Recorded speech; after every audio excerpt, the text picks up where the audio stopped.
আসসালামু আলাইকুম। আমার কাছে এসেছিল আমার দোকানে ৬ নম্বর ফর্ম ফিল আপ করতে। তার নাম শক্তিপদ মুন্ডা। তো তার বয়স ৮০-৮৫ হবে, নাম ডিলিট হয়ে গেছে। তো তার নাম ডিলিট হওয়ার কারণ হচ্ছে ২০০২ সালের আগে তার বাবা মা মারা যায়, এবং সে ২০০২ সালে ভোটার ছিল না, তার আগে ছিল। তো সে বাইরে কাজ করতো। তো ২০০২ সালে তার ভোটার লিস্টে নাম কাটা যায়, পরে সে আবার এসে আবার ভোটার হয়। তো এখন তার ছেলে মেয়েরা আছে। সমস্যা হচ্ছে তার ২০০২ সালে ভোটার লিস্টে নাম নেই। স্বাভাবিক, সে সেই সময় ছিল না, কোনো কারণে কাটা গেছে। তার বাবা মা অনেক আগেই মারা গেছে। আর এখন তার ছেলে মেয়েদেরও লিঙ্ক দেখাতে পারছে না, বাবার যেহেতু ২০০২ সালে ভোটার নেই। এখন সেই লোকের বয়স ভালোই হয়ে গেছে, হয়তো উপরাল্লা তার যতদিন বাঁচিয়ে রাখবে জানি না।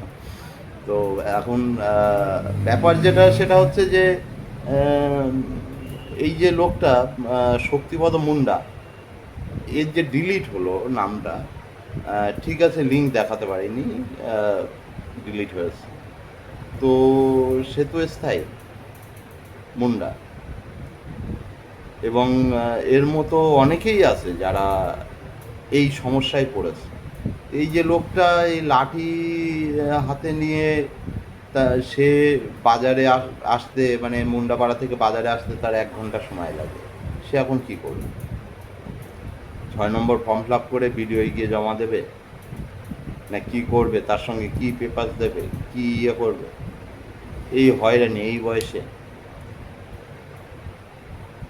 আর ম্যাক্সিমাম এই কারণেই, তার কারণ আমাদের সারা ভারতবর্ষে সব থেকে বেশি লোক মানে বাইরে কাজ করে, পরিযায়ী শ্রমিক আমাদের পশ্চিমবঙ্গে।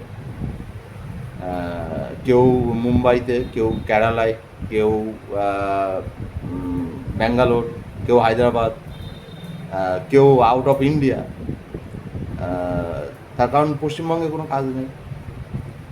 পশ্চিমবঙ্গে শিক্ষা ব্যবস্থাও আপনারা জানেন, যাদের একটু পয়সা আছে তারা তাদের বাচ্চাদের ইংলিশ মিডিয়ামে পড়াচ্ছে, যাদের অর্থনৈতিক অবস্থা খারাপ তারা বাংলা মিডিয়ামে পড়াচ্ছে। আর বাংলা মিডিয়ামে যারা পড়ছে, একটা হাই সেকেন্ডারি পড়া ছেলেকে আপনি জিজ্ঞেস করেন ভারতবর্ষের প্রেসিডেন্টের নাম কি, বলতে পারবেন?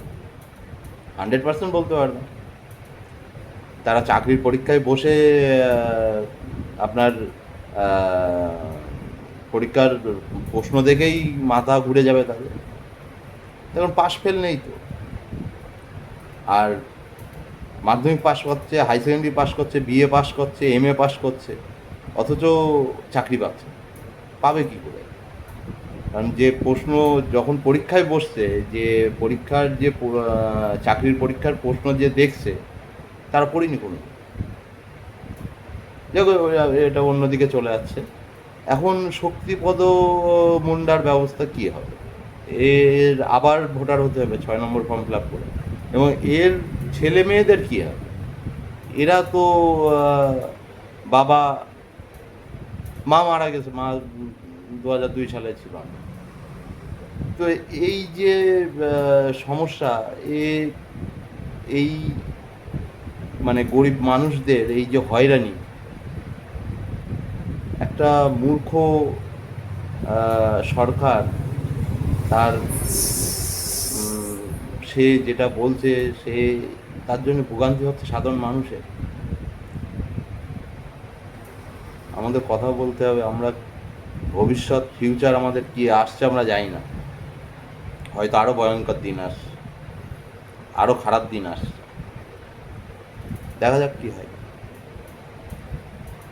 সালাম আলাইকুম।